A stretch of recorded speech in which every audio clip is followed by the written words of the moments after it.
So we're talking with Mr. Joseph Poole, and Mr. Poole, you're a candidate for the District 2 Santa Rosa County School Board seat. Correct. Before we talk about your candidacy, let's just talk about the job a little bit, because I think a lot of people don't even know, what does a school board member do. So let's just chat about what is the school board and why is it important to voters who gets in. Well, it's probably different between what they know they do and then what they think they should do. I know that from past school boards I've been to meetings, a lot of budgetary concerns come forward, and teaching appointments, administrative appointments to schools, and the school board members, they vote on all these things that come before them as to who should get the next position at a school, or if the next teaching group of teachers that are coming in the fall, will all of them be placed. And then at the beginning of the year, of course, you have budgetary concerns. Will they okay the budget and the different levels of doing that? So that's kind of a nutshell as to what they do. And what made you decide to jump in the race this year? I got into the race because of several reasons. I used to be a teacher for 10 years at the high school level in this county. What'd you teach? I taught chemistry and drafting at one of the local high schools and other assorted sciences. Mm-hmm. And then I have 7 children, so I feel I have a vested interest in the school system.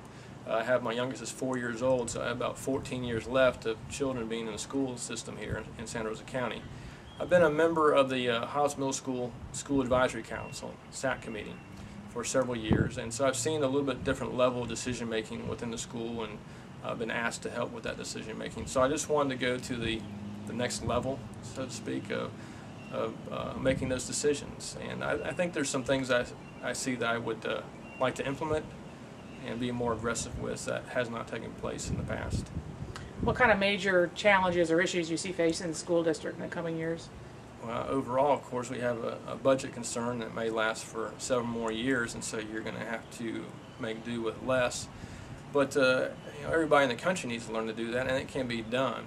It's just a matter of what kind of initiatives the federal government puts on to you, and FCATs and all these things that are time constraints to teachers. So you have budgetary constraints, you have teaching time issues with FCAT. Those are some of the biggest things that are going to have to be addressed, I think. I have that question asked all the time about FCAT from people in the community. What's your personal take on the FCAT? Well, the FCAT is a state mandated testing situation, so unless I go to Tallahassee and speak before the legislature, I can't really do much about that. I think FCAT, from my point of view, probably takes away a lot of teaching time, and is sort of a big hole that people dump money into.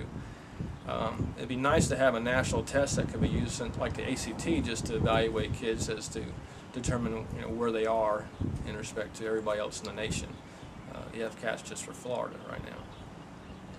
And another thing that we notice a lot is going to school board meetings. Sometimes you see very few parents. Other meetings, you're involved, but a lot of parents aren't.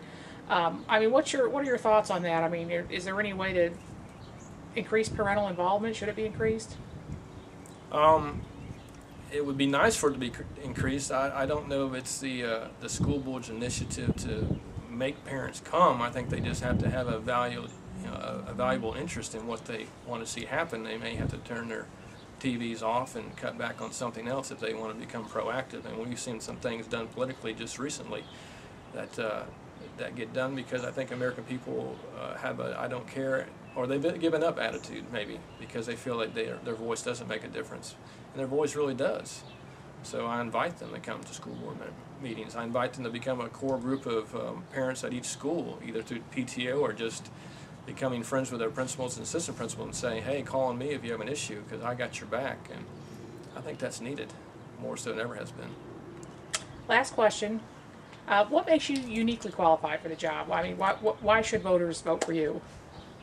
Well, the first thing I mentioned was I have a vested interest. I have 5 children in the school system presently, 2 at the high school, 2 at the middle, and 1 at elementary, and 1 soon to be elementary. I had 1 that graduated last year. It's in the first year of college.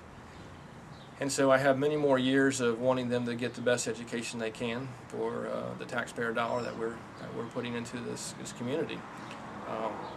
Some of those tax dollars are coming from me. So my other interest is I want to be at the point where I help make those decisions and use those tax dollars to the greatest benefit that they can be used. and to make sure there's a transparency of how they're being used and all that goes along with that. And so uniquely qualified, I'm a parent, got a bunch of kids. I taught for 10 years. So I see from the standpoint of the teachers what they have to deal with. I remember that. And as a parent, I know what kids are challenged with. Mr. Joseph Poole, candidate for the District 2 school board seat, Santa Rosa County, thank you so much for speaking to us today. You're welcome. Thanks for asking me.